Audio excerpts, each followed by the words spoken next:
using like and as ስለዚህ like እና as እንዴት ነው የምንጠቀመው like it is used for comparison so የሆነ ነገርን ለማነጻጸር ለማወዳደር like እንጠቀማለን example she sings like a professional so እሷ እንደ ፕሮፌሽናል ወይም ደግሞ እንደ ባለሙያ ትዘፍናለች ስለዚህ እሷን ከፕሮፌሽናል ጋር ወይም ፕሮፌሽን ከሆኑ ሙዚሻን ጋር ያወዳደርናት ነው ማለት ነው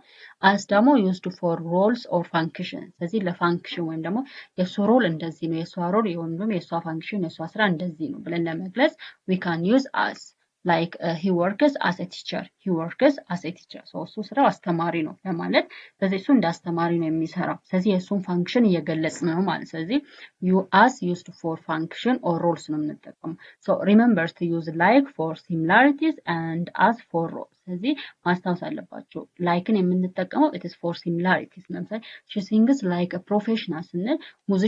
musicians አሉ ስለዚህ ልክ እሷ እንደነሱ ነው የምትዘፍነው ስለዚህ ተመሳሳይ ከሆነ ነገር ጋር ነው ኮምፔር የምናደርገው ማለት ነው አስን ደግሞ used for roles ነው የሱ ስራ እንደዚህ ነው ማለት ስንፈልግ ወይም ደግሞ የሱ ስራ እንደዚህ ነው እሷ እንደ አስተማሪ ነው የምትሰራው እሷ እንደ ዶክተር ነው የምትሰራው ማለት ስንፈልግ